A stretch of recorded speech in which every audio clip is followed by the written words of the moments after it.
Bueno, gracias por estar aquí en esta semana previa a los exámenes. Hoy estamos con el ingeniero Fernando Ortega, presidente de la Sociedad de Prospectiva del Perú, quien ha estudiado la realidad científica y tecnológica del Perú y el mundo, y también las predicciones que se hacen en diferentes foros, publicaciones, conferencias, sobre lo que viene, se nos viene. Y claro, los científicos tienen que estar, y los ingenieros tienen que estar atentos a las posibilidades para tener el máximo provecho del conocimiento y sobre todo de las posibilidades que se está abriendo en el mundo. Gracias, Fernando, por aceptar esta charla. ¿Qué tiempo me das? Entre 40 y 50 minutos. Ya, listo, ya para saber hasta dónde me tengo que extender. Buenas tardes con todos. Para mí es un gusto estar aquí en la UNI, atendiendo esta gentil invitación de mi amigo Modesto Montoya, para conversar un poco sobre cuál es el futuro de la tecnología, especialmente en el horizonte de aquí al 2030. Horizonte que les va a interesar a ustedes porque es donde ustedes tienen que expresar y manifestar al máximo sus competencias profesionales, digamos, dentro de este rango de tiempo, ¿no? Entonces, vamos a partir de algo que les va a interesar mucho a ustedes, que es esto.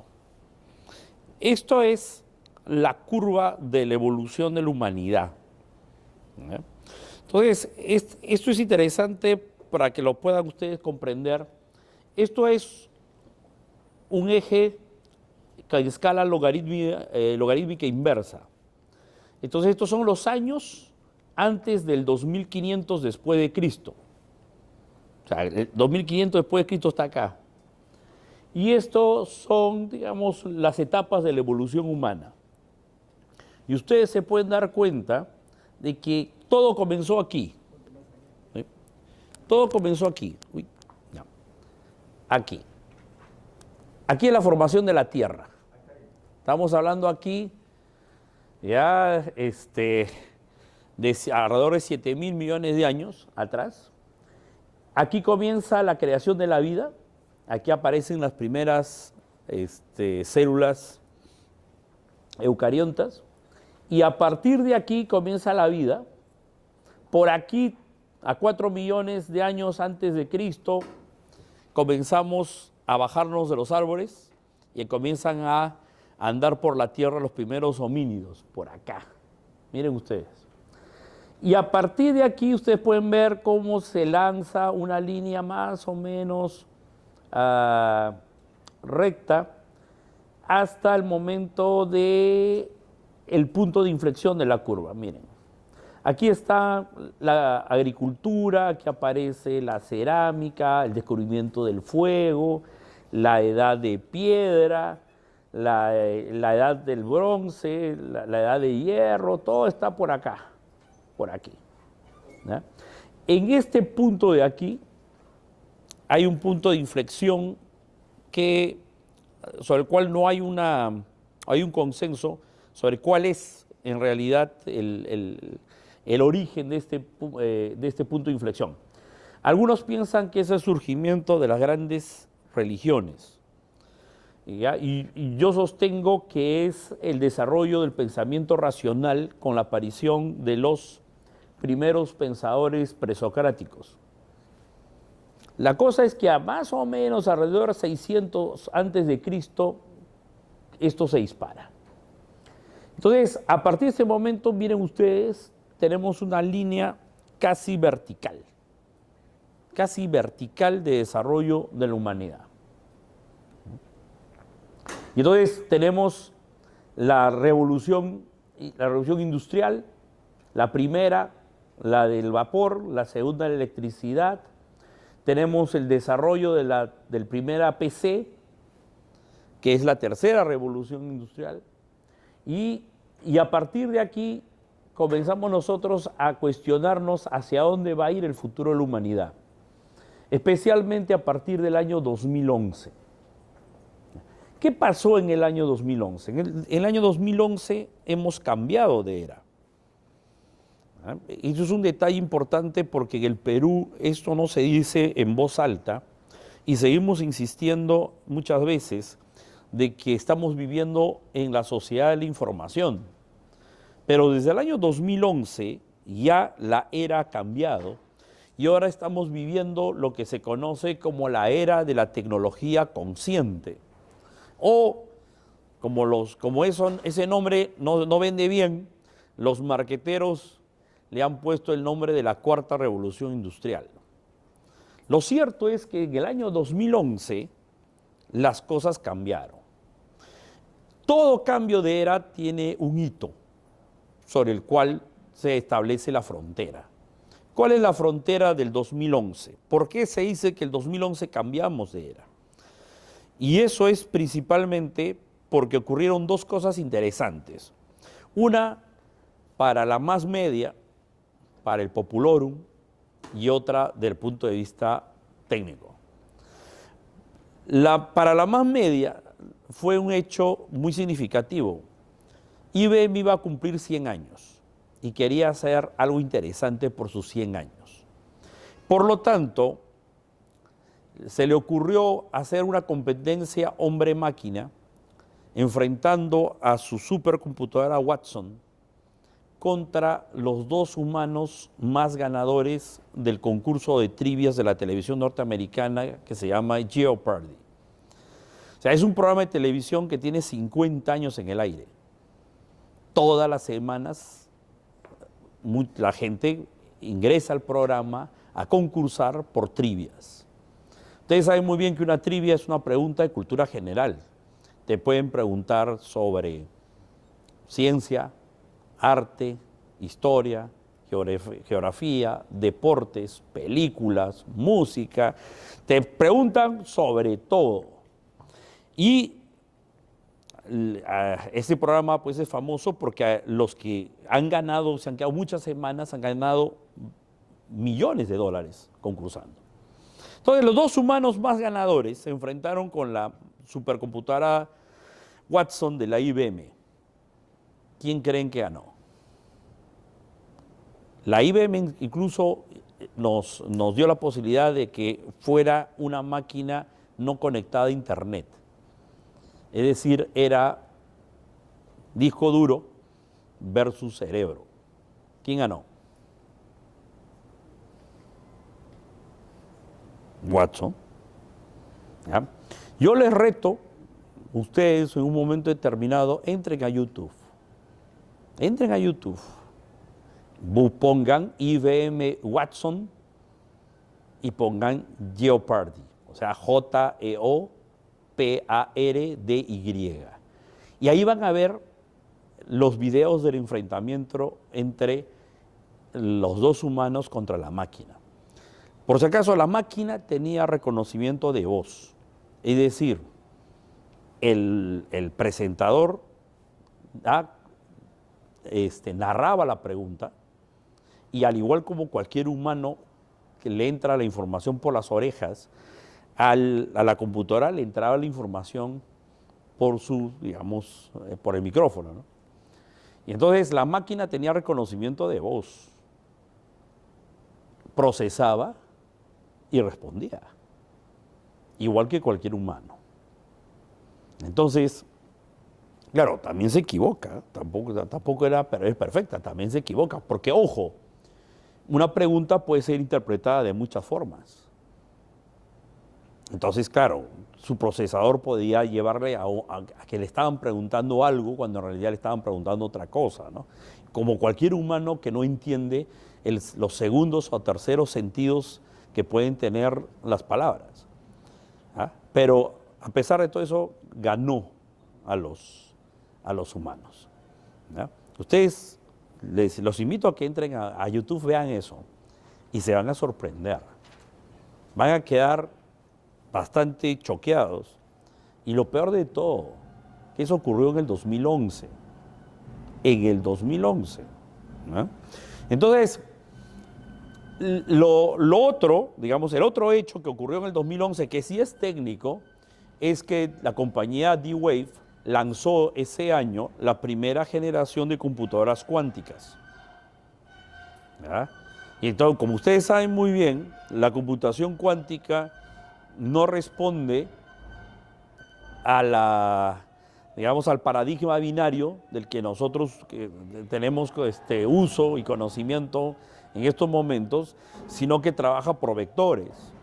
Y por lo tanto, eso multiplica por N veces, miles de veces, la capacidad de procesamiento que puede tener una máquina. Entonces, ojo, esto que ustedes ven aquí, ¿ya?, es en realidad el pasado, y aquí está el futuro, es lo que nosotros vamos a conversar ahora. ¿Ya? Ahora, ¿qué significa la cuarta revolución industrial? Básicamente, ¿ya?, implica, ¿ya?, el desarrollo tecnológico a partir de las 4 tecnologías madres: la nanotecnología, la biotecnología, las TICs y las cognosciencias, que a su vez convergen entre sí para generar una serie de nuevas tecnologías disruptivas que comienzan a ir moldeando una nueva sociedad, una nueva economía.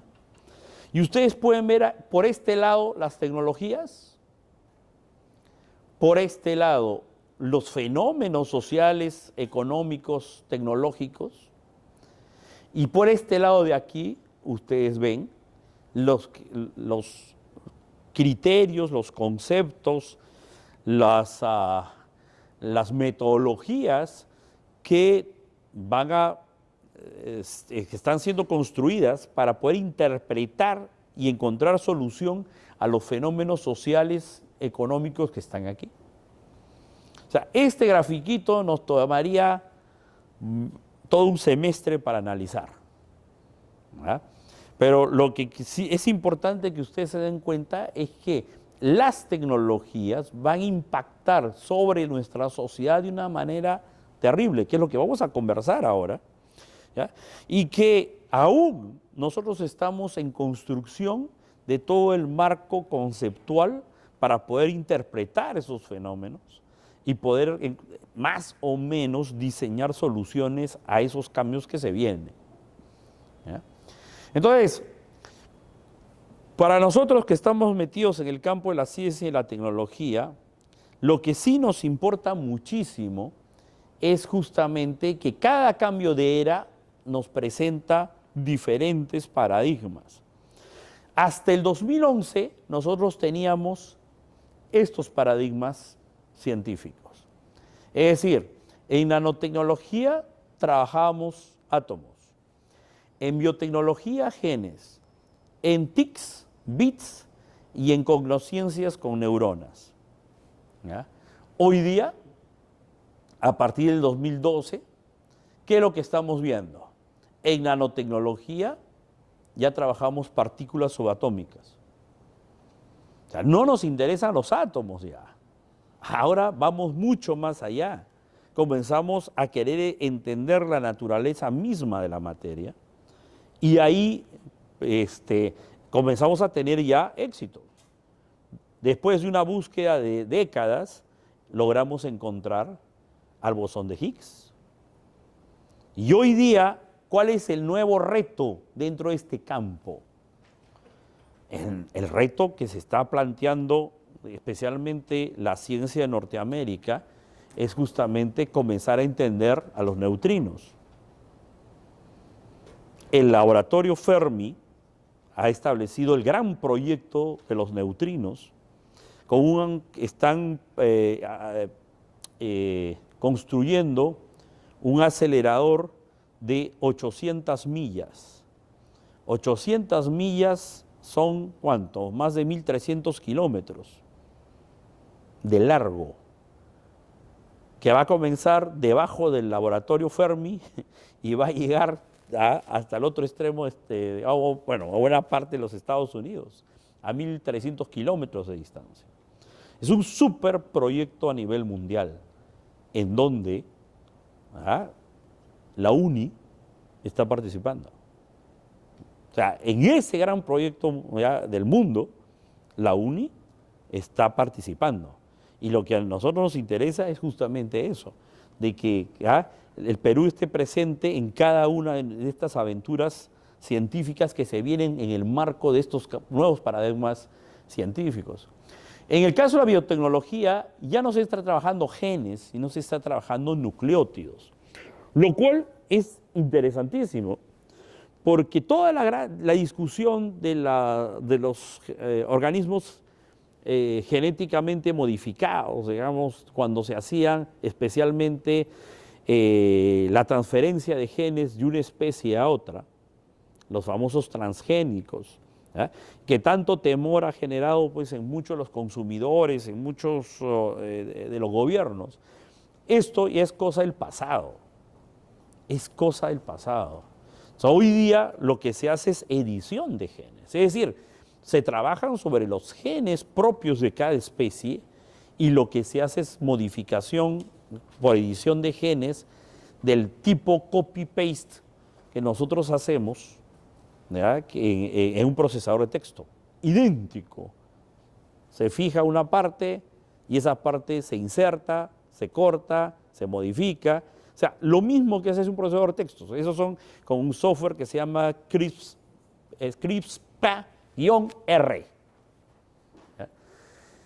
Entonces, los nucleótidos nos van a permitir entrar a un campo de la biotecnología que se llama biotecnología sintética, basada justamente en los procesos de síntesis bioquímica, con lo cual prácticamente, y eso es interesante, prácticamente todos los procesos bioquímicos de la naturaleza van a poder ser reconocidos, copiados, adaptados, modificados, de tal manera que no va a haber diferencia entre la producción biológica pura, natural, y la producción bioquímica, biológica, hecha en laboratorio, como vamos a ver nosotros dentro de un rato.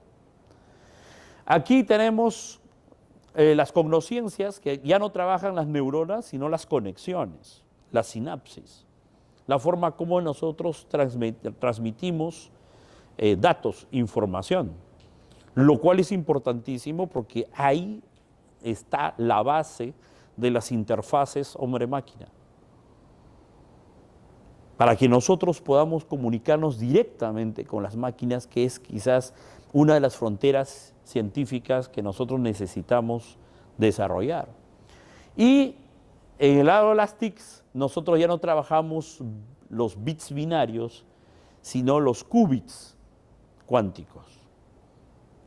Entonces, esto es el panorama de la ciencia a partir del 2012.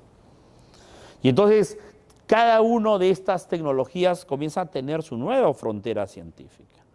Estamos hablando básicamente de los neutrinos, estamos hablando de las interfaces hombre-máquina, estamos hablando de la replicación, la duplicación de los procesos bioquímicos naturales.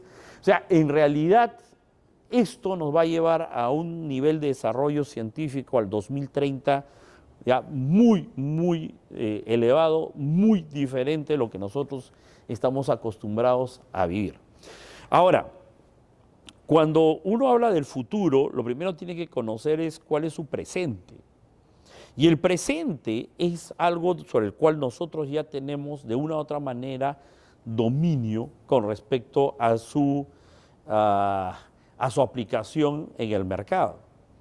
Entonces, ¿cuál es el presente hoy día? Hoy día, el presente, estamos hablando de dispositivos de realidad aumentada. Esto es lo que se está viniendo. Y esto nos va a revolucionar la vida porque llegará un momento en el cual, así como ustedes no pueden salir de su casa sin celular, tampoco van a poder salir de su casa ya sin su equipo de realidad aumentada, porque si no van a estar desconectados de su entorno.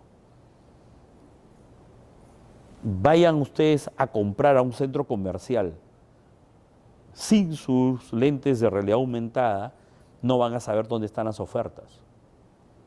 Porque las ofertas les van a llegar ahí directamente. Y las ofertas van a durar poco, durarán 10 minutos. Porque esto va a estar conectado con Big Data. Y por lo tanto van a saber de nosotros muchísimos más que nosotros mismos. Ustedes van a un centro comercial y le van a decir, oye, en la zapatería que tienes al frente, estamos de oferta en happy hour los próximos 10 minutos. Si compras en los próximos 10 minutos, tienes 30% de descuento. Y tenemos los mocasines que a ti te gustan, en tu talla, en el color. Además, sabemos que desde hace 2 años no te compras unos. Ya sabemos que ya, o sea, que ya el que tiene debe estar gastadito. Entonces, mira, tenemos esa información. Pero tienes que comprar en 10 minutos si no te quedas sin el descuento. Entonces, el gran instrumento de la economía y consumo va a ser este aparatito de acá. El otro desarrollo, que son los automóviles sin conductor. Con lo cual, digamos, ya los sistemas de transporte público, de locomoción, van a tener un cambio bastante significativo. Y por donde comenzará el reemplazo de un tipo de trabajador especializado por parte de la tecnología. ¿Ya? Entonces, ya los sistemas están bastante avanzados. El problema nomás está en que la legislación no corre a la velocidad de la tecnología. Si esto no está funcionando, es un problema de regulación, no es un problema tecnológico ya. O sea, es decir, en caso de que choquen, ¿quién tiene la culpa? ¿Ah?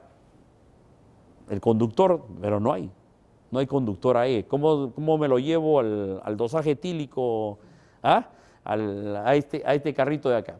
Ojo, que ya incluso en las pruebas los sistemas han dado resultados interesantísimos. El año pasado hubo un accidente de un carro de estos de Uber en Francia, cerca de París. Estaba yendo un carro estos de prueba con 2 técnicos adentro, pero sin tocar ningún aparato, simplemente porque la legislación indica que en todo automóvil tiene por lo menos un humano con licencia de conducir. O sea, no dice que lo tenga que, o sea, que tenga que poner su mano en el volante, nada, ¿no? Pero entonces iban 2 técnicos de Uber dentro probando el equipo cuando, como siempre ocurre, se metió en autopista un borracho y los chocó por atrás. Los chocó por atrás.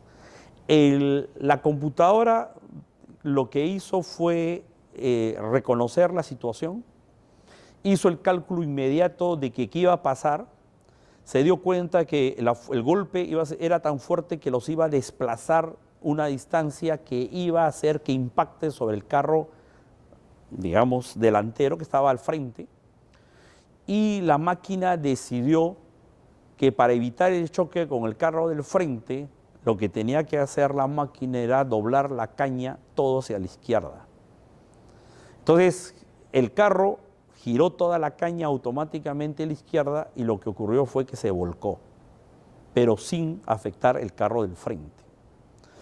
Eso es interesante porque lo que muestra es que el sistema actuó éticamente. Es decir, prefirió sacrificarse que afectar a un tercero que estaba en el carro del frente, que podría ser pues una familia con niños. O sea, miren lo interesante del caso. O sea, el sistema actuó éticamente. ¿Cuántos humanos hubieran tomado esa decisión? ¿Ah? ¿Ah? Entonces, miren, ¿ah? Entonces, miren, Después, miren este acá. Esto es, ¿qué es? A ver, fíjense bien. Es un dron. Es un dron. pero es un dron que puede llevar 2 pasajeros humanos. Ese es el sistema que está siendo ya en evaluación en Dubái para comenzar a servir de sistema de taxi aéreo entre diferentes partes de la ciudad. ¿Ya? O sea, si les parece esto demasiado evolucionado tecnológicamente, ahora piensen en esto. ¿Ya? Entonces, esto es la realidad. Esto no es ciencia ficción, esto es ya lo que está ocurriendo. Y claro, ¿cuántos de ustedes tienen el temor de que se les rompa la pantalla de su celular? Ya fue, dicen el equipo, ¿no? Bueno, para todos ellos lo que está viniendo ahora son los celulares flexibles de grafeno, con lo cual ya no se les va a romper la pantalla, nunca más. Pero ahí no queda la cosa. Este año, a principios de año, se acaba de patentar esto. ¿Qué cosa creen que es esto? Carne. Sangre. Son las bolsas de sangre. Esto se acaba de patentar. O sea, esto es sangre hecha en laboratorio, con células vivas. O sea, esto es sangre, pero no se le ha extraído a ningún ser humano. Simplemente se ha creado un laboratorio. Entonces, comiencen a pensar, ustedes, sus nietos le van a preguntar, abuelito, abuelita, ¿verdad que antes, en tu época, cuando alguien tenía problemas de salud, tenía hemorragia, los iban a operar, pedían sangre? Y uno tenía que ir a buscar entre los amigos, parientes, a los vampiros, a lo que sea, para que le donen sangre, para que después se lo pongan al que estaba enfermo. Y uno va a tener que decir, sí, pues, ¿sí? Antes era así, pues. O sea, qué patético, pues, porque les pongan sangre de otro. Qué asco, ¿no? Qué asco, ¿Ya? Si ustedes piensan que hace 200 años una terapia común era usar sanguijuelas, que a uno se lo ponían en la pierna, en el brazo, ya pues, sus nietos los van a ver ustedes así. Porque así, ¿cómo es posible que antes tenían que sacarle sangre a una persona para ponérsela a otra? Miren esto. Esto es cuero natural, pero sin necesidad de tener la res. ¿Por qué? Porque es simplemente producción de cuero en laboratorio usando células epiteliales de vaca. Entonces, ustedes en planchas, imagínense así hablando claramente, en planchas tienen ustedes células epiteliales de vaca, las alimentan y conforme van madurando las células, van cambiando sus proteínas por colágeno, porque al final, ¿qué cosa es el cuero? Es colágeno. Entonces ustedes pueden tener tranquilamente cuero sin vaca. Si no me creen, entren a internet, busquen Modern Meadow, o sea, Modern Meadow, que se llama la empresa que hace esto. Y está vendiendo casacas, billeteras y todo de cuero natural, pero sin res. Bueno, se puede hacer, pues, pero claro, lo que pasa es que es más rentable es de la vaca porque, porque imagínate que fuera del lagarto, tendrías que explicarle al consumidor que fue de un lagarto que nunca existió, ¿no? Es difícil, pues. En cambio de la res, tú puedes vender la billetera en cualquier sitio y no tienes ningún problema para venderlo, ¿no? Y como la gente ni cuenta se va a dar de que ha sido hecho en laboratorio, sí, no, o sea, esto no tiene pierde. Esto no tiene pierde. Igual, esto es carne de laboratorio. Lo mismo, pero con células musculares, pues, de tejido. Carnecita pura. Todavía los discos de Petri que están acá tienen el tamaño exacto del pan de McDonald's, como para que, ¿ah? De ahí nomás se desmolda de frente a la plancha. Los que lo han probado, porque esto es un desarrollo hace 4 años de la Universidad de Maastricht en Holanda. Los que lo han probado dice que bien condimentado está rico. Y ni cuenta se dan de que fue hecho pues en laboratorio, que por aquí no pasó ninguna vaca. ¿Ya? Y esto es el primer robot que ya fue autorizado el año pasado en Japón para atención de pacientes y de ancianos en Japón. Este es el equivalente a lo que sería acá un asistente de enfermería, una enfermera técnica. Puede cargar 150 kilos. A ver, ustedes, ¿cuántas amigas que estudian en el Carrión tienen que puedan cargar 150 kilos? Porque miren, puede ayudar a cambiar la posición de un paciente, puede ayudarle a rehabilitación, haciéndole caminar, la puede llevar al baño. O sea, miren todo lo que puede hacer este robot. Entonces, esto es el presente. Bueno, gustos son gustos. Entonces, la próxima década, ¿qué nos trae? Ya cosas más interesantes.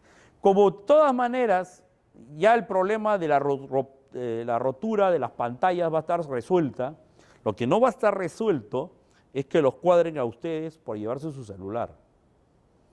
Y entonces hay que encontrar otra solución que sería prácticamente el brazalete para trabajar hologramas de celular. Con lo cual ya no tienen que estar llevando el celular, simplemente llevan el brazalete. Y cuando ustedes necesiten comunicarse, simplemente proyectan la imagen, ahí está, del celular. Ahora, el tamaño del celular va a depender del ancho del brazo, ¿no? Las flaquitas van a tener básicamente celulares de 4 pulgadas y no más. Los muchachones que hacen gimnasio, a lo mejor pueden tener hasta tablets o pantallas de 6 pulgadas por lo menos. Entonces, esto va a depender del antebrazo que tengan, ¿no? Entonces, pero esto es lo que se viene. Y se viene Internet de las cosas, con lo cual todos los aparatos van a poder conversar entre sí sin intervención humana, que es lo interesante. O sea, las máquinas van a conversar entre ellas, lo cual nos va a liberar de bastante trabajo a nosotros, porque nos olvidamos de las máquinas. Lo que aquí hay es impresión en 3D de tejido vivo, pero ya generando órganos. Ya este año se ha hecho un primer experimento para desarrollar un prototipo de corazón, ¿ya? Que ha estado bastante bueno, ha estado bombeando buen rato, ¿ya? Pero para dentro de unos 10, 12 años ya vamos a tener una producción de órganos más o menos interesante. Ahora, igual, sus nietos le van a preguntar a ustedes, abuelito, abuelita, ¿verdad que cuando uno estaba enfermo y necesitaban cambiarle un órgano, tenían que esperar que alguien se muera? Para sacarle el corazón, el pulmón, el hígado, los riñones y todo, hasta el útero. Entonces decir, sí, pues, ¿no? Entonces decir, qué patético, qué asco, que te pongan en órgano usado de otro, qué asco, ¿no? Sí. Ahí está, ¿no? ¿Por qué? Porque ya la gente va a querer que le pongan un órgano 0 kilómetros, nuevecito. Y claro, tenemos el problema del reemplazo de los humanos ya de una manera ya bastante creciente, especialmente en aquellas labores que son repetitivas, que demandan bastante esfuerzo, digamos, físico o mental. Entonces ahí tenemos todo lo que es la atención en en los negocios de comida rápida y lo que es la música. Lo que es la música. O sea, estos músicos de acá, ¿ustedes creen que van a dejar de tocar para ir al baño? ¿Para comer? ¿Para tomar? ¿Ah? No se cansan, tocan igual durante 8, 10, 12 horas. ¿Ah? Además, ¿ah? No necesitan haber practicado una canción. Basta que se lo descarguen, ¿ah? Y va a comenzar a tocar todas las canciones que se les ocurran. Entonces, estos músicos van a tocar por igual un guainito, ¿ah?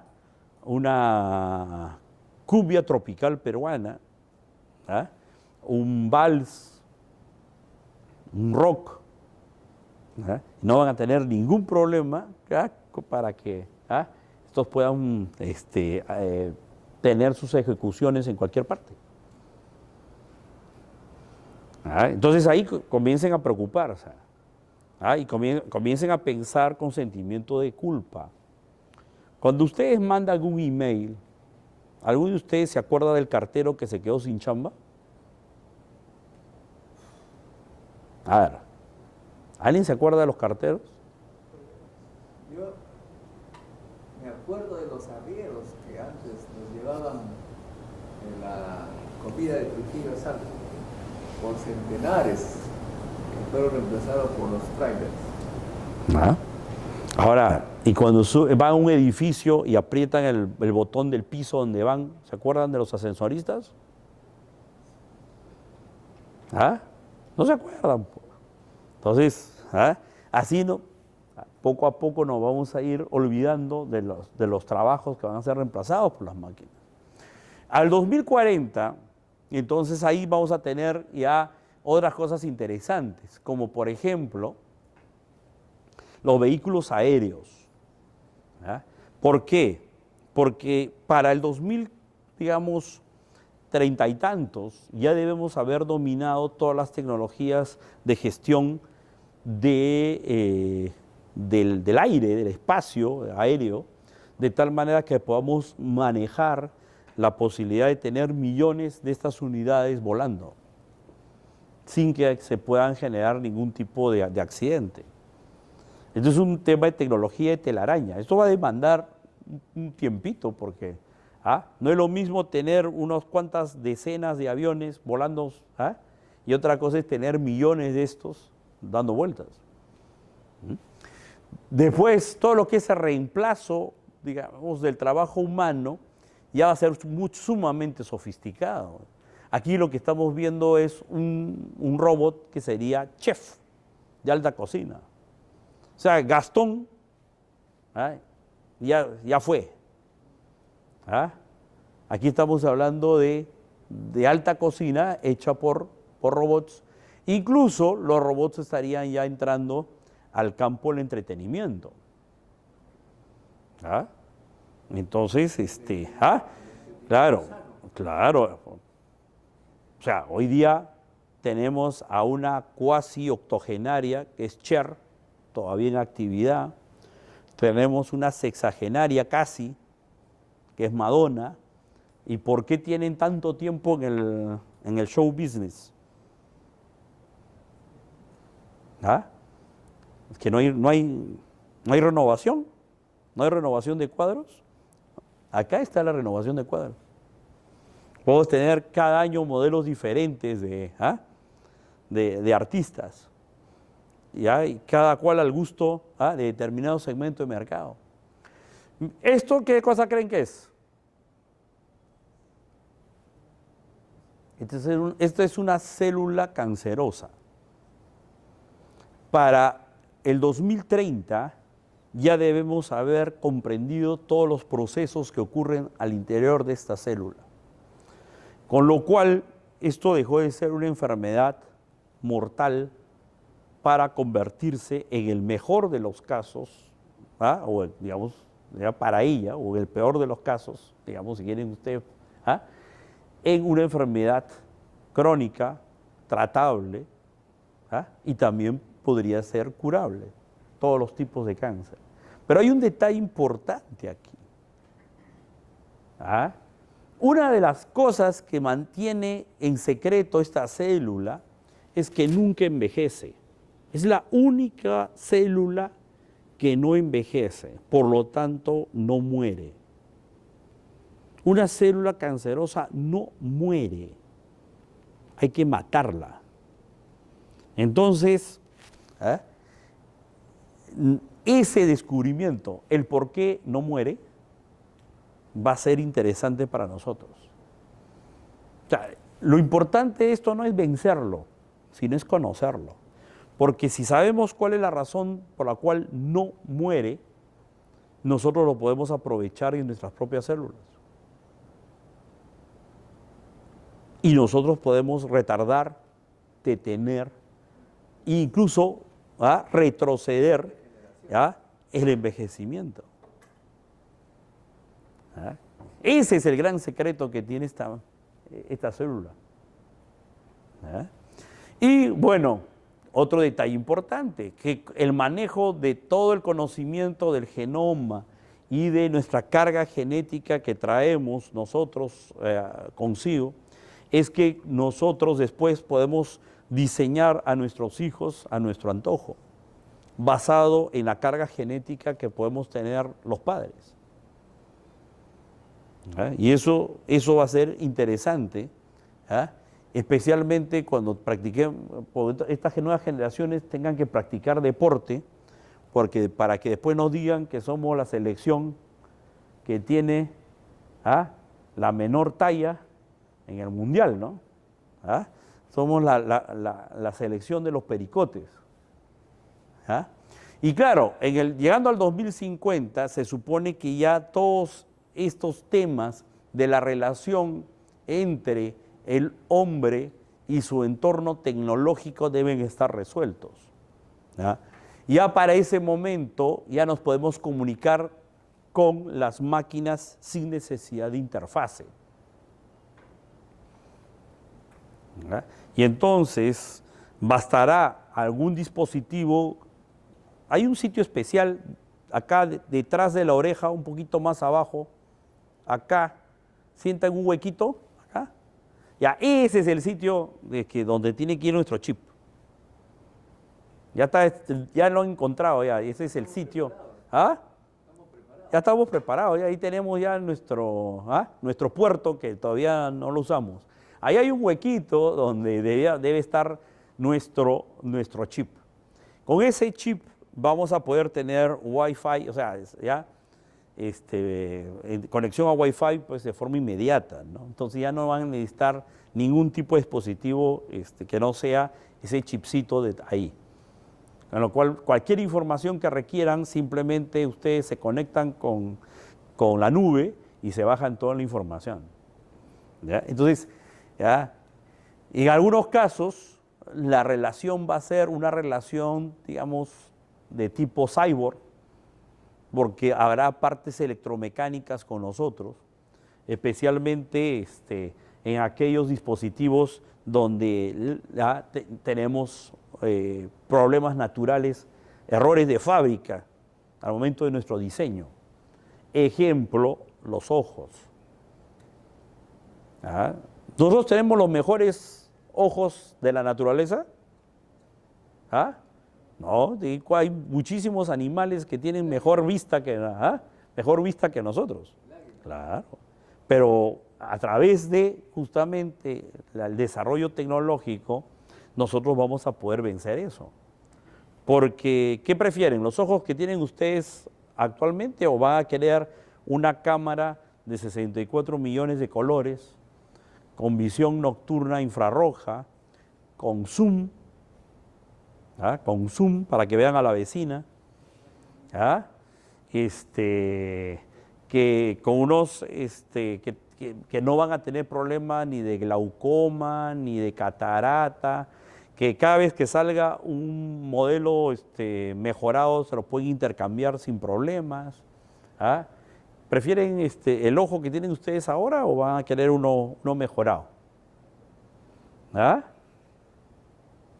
Entonces, esto en el año 2050 ya va a estar resuelto y especialmente ahí el problema está en cuanto a cuál va a ser la forma como nos vamos a relacionar en la sociedad con las máquinas.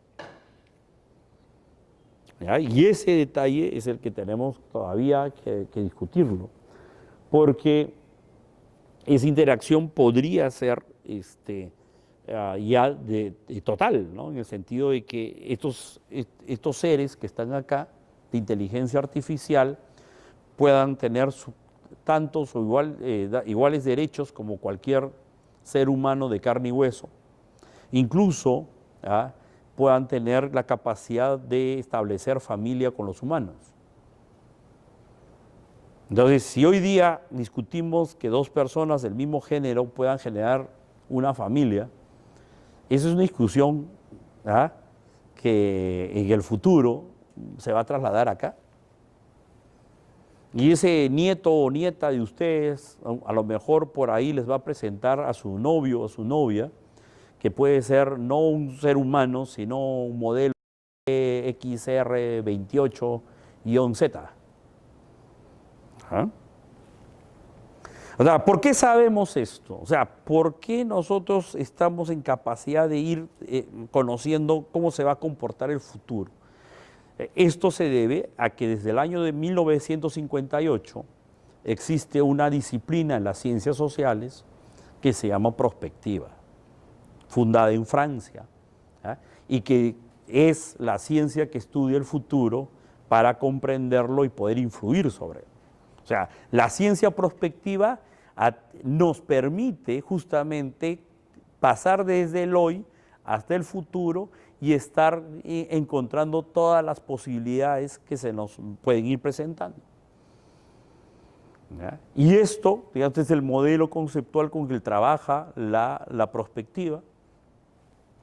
Y nosotros, a partir de la información que vamos recibiendo, que se viene trabajando, vamos encontrando justamente estos resultados, ¿no? Entonces, por ejemplo, por primera vez en la historia de la humanidad, hoy sabemos cuándo nace una era y también sabemos cuándo termina.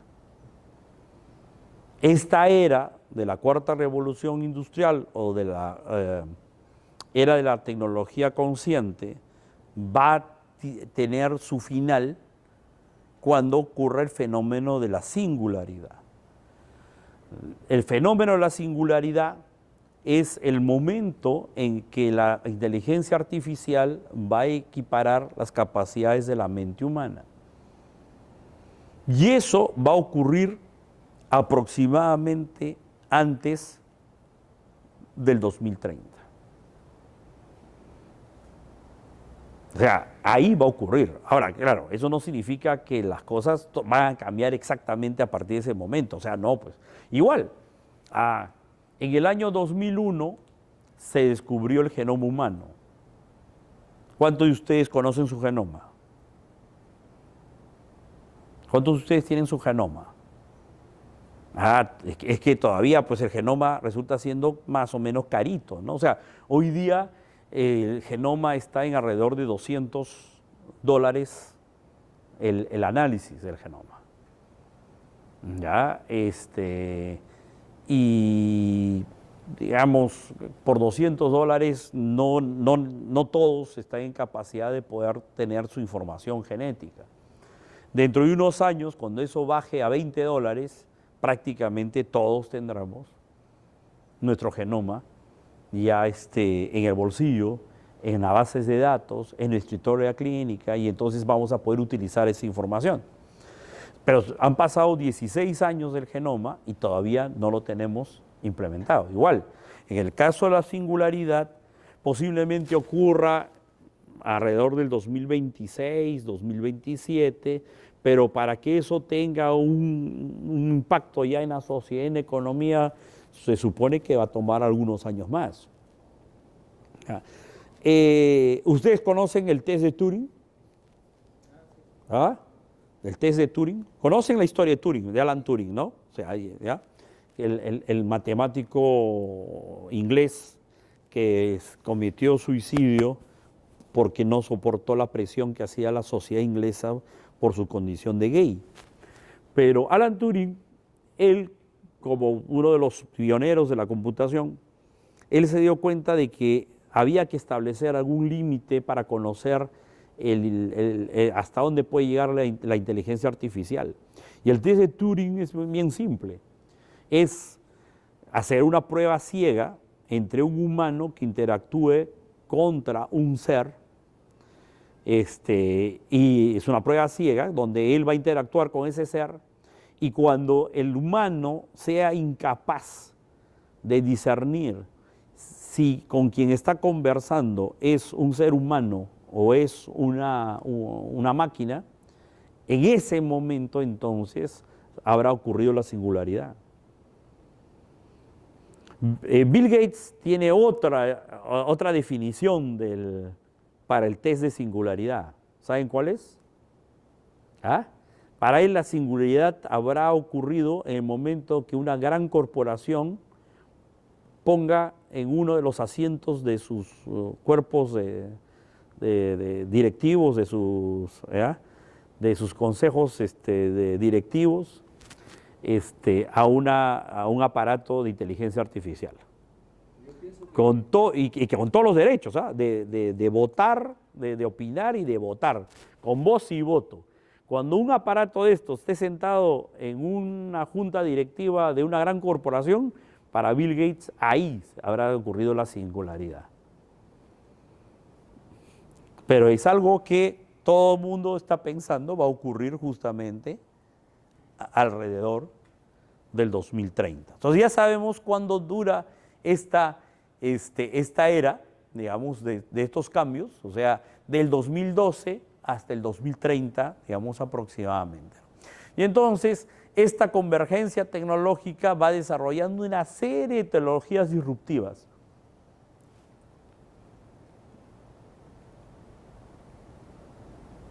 ¿Ya? Y entonces, acá el ejemplo que se usa es el del cubo de Rubik, pero ni siquiera esto es real porque acá hay 3 dimensiones y en realidad son 4 tecnologías que están convergiendo, ¿no? Pero más o menos usted se puede dar cuenta de que cada cubito, ¿ya?, de un cubo de Rubik es una tecnología disruptiva, ¿ya? Y esto se está desarrollando todos los días, porque en realidad, ¿ya?, las tecnologías comienzan a entrelazarse entre sí y lo que nos queda pues es un conglomerado de tecnologías disruptivas que están modificando la economía, la sociedad, ¿ya?, y que si nosotros no aprendemos a gestionarlos, a utilizarlos, vamos a quedar al margen, porque el mundo se está trenzando, se está entretejiendo de esta manera, ¿ya? Y claro, uno dice, entonces, ¿qué pasa con la incertidumbre? La incertidumbre existe, pero la incertidumbre hoy día está basada principalmente en conocer cuándo esas tecnologías disruptivas van a entrar al mercado. ¿Cuándo? Ya no es la tecnología, o sea, ya no es el qué, ya no es el cómo, sino ahora la incertidumbre es el cuándo. Ya sabemos qué tecnologías son. Ya sabemos cómo se interrelacionan entre sí. Lo que no sabemos es cuándo van a entrar al mercado. Entonces, la incertidumbre está básicamente ahí. Y entonces el orden de prelación de qué tecnología entra al mercado antes que la otra. Y eso es lo que se está trabajando ahora, en conocer eso, ¿no? ¿Qué tecnologías? ¿Cuál es el orden de las tecnologías? Y claro, esas tecnologías impactan sobre nuestra sociedad de muchísimas formas, ¿no? De todo tipo, desde el cambio climático hasta la ética, o sea, en todos los campos. Y claro, y lo que se nota, ese cambio de era, son en los nuevos paradigmas. O sea, estos son los paradigmas de la anterior era y estos son los paradigmas de la nueva era. El problema está de que mucha gente que todavía no se da cuenta que hemos cambiado de era, sigue pensando en el mundo por este lado. Y están totalmente equivocados. Totalmente equivocados. Ya el mundo exige pensar de otra manera. De otra manera, porque si no, ¿ya? No van a poder diseñar estrategias, ni políticas públicas, ni estrategias corporativas que puedan estar vinculando la realidad que estamos viviendo ahora con lo que se viene. Con lo que se viene. Entonces, el día lunes, la OECD presentó su segundo volumen para el análisis país del Perú, en este proceso de incorporación del Perú a la OECD. Y los escenarios que han generado es para reírse. Pues. Es para reírse. O sea, ¿ya? ¿Por qué? Porque han trabajado sobre esta base, pues. ¿Ya? Esta base. Y lo que tiene que pensar son con los nuevos paradigmas que se vienen. ¿Ya? Entonces, están pensando de que necesitamos crecer para generar más empleo. Eso era antes, pues. Eso era antes. Hoy día tú puedes crecer, pero no vas a generar empleo. Porque hoy día lo que se busca es aumento de la productividad vía automatización. Vía automatización. ¿Ya? Y las cosas son bien simples. No sé cuántos de ustedes han dado una vueltita por el Parque Industrial de Vía El Salvador. Si se da una vueltita y van a la zona de metalmecánica, por ahí meten su cabeza cuando está la puerta, el portón abierto, y van a ver brazos robóticos trabajando. Un brazo robótico, ¿ya?, es rentable a partir del segundo año porque reemplaza a 6 trabajadores que ganan sueldo mínimo.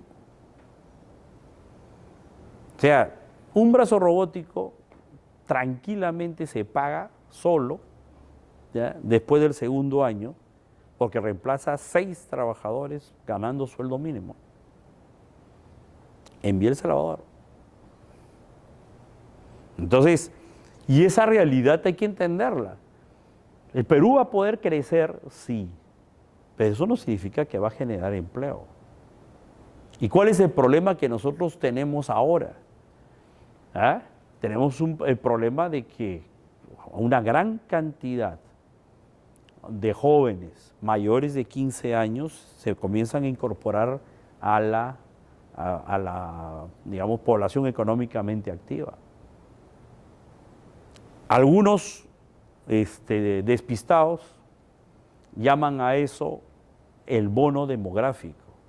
Es decir, es un regalo del cielo que vamos a tener millones de jóvenes ingresando a la población económicamente activa. ¿Ya? Y no se dan cuenta de que no estamos viviendo los años 50, ¿ya?, que era pues famoso fenómeno de los baby boomers, pues, en los 50, en los 60. ¿Ya? Hoy día no hay empleo, pues. No hay empleo. Porque esos jóvenes van a competir contra la máquina. Y lo que vamos a tener en toda América Latina es una gran cantidad de jóvenes exigiendo empleo, un empleo que ya no existe. Y ese es un problema serio. Ahora, el ingreso depende principalmente del empleo. Sí. Sí. Eso es el paradigma anterior. Pero si no va a haber empleo, ¿cómo se va a estructurar la nueva economía del futuro en un mundo casi sin empleo? Los países desarrollados llaman a eso UBI. UBI. Ese es el esquema que están trabajando los países desarrollados. Se llama Universal Basic Income, ingreso básico universal. ¿Qué significa eso? un sueldo para todos los ciudadanos mayores de 18 años, sin trabajar. El que quiera ganar más, trabajará.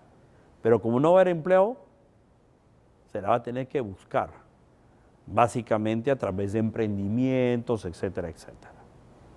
Entonces, ya, para que esto funcione, los países desarrollados no tienen problema, porque para ellos la presión tributaria está por encima del 35%. Ellos no tienen problema. En cambio, nosotros tenemos presión tributaria de 12.5%, o sea, la tercera parte, porque tenemos informalidad del 70%. Entonces, esto se aplica en los países desarrollados y no se va a poder aplicar en América Latina. ¿Cuál es lo interesante de esto?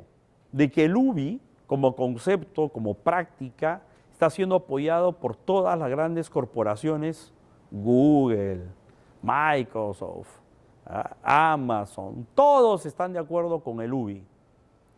Y también están de acuerdo todos los partidos de izquierda en Europa. ¿Por qué? Porque ese es el sueño de Marx, ese es el sueño de Engels, el sueño de Lenin, de Mao, de Fidel, ¿ya? Porque ese es el socialismo de verdad, pues. Pero todos se equivocaron pensando que el socialismo sí iba a llegar, ¿ya?, por vía de la lucha de clases. Al socialismo se va a llegar por tecnología, ¿ya? Entonces, aquí ya me hace una seña el doctor Montoya de que ya estoy quedándome al límite de tiempo. Entonces, quería digamos, dejarles ese concepto. Es decir, los cambios tecnológicos que se nos vienen son impresionantes, impresionantes. Pero esos cambios tecnológicos van a tener un correlato con la economía y con la sociedad. Nosotros lo que tenemos que estar preparados es justamente para encontrar las oportunidades que se dan en esos, digamos, a través de esos fenómenos, ¿no?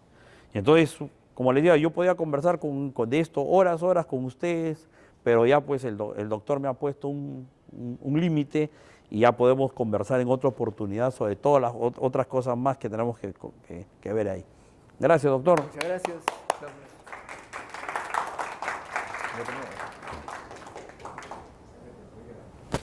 Ya.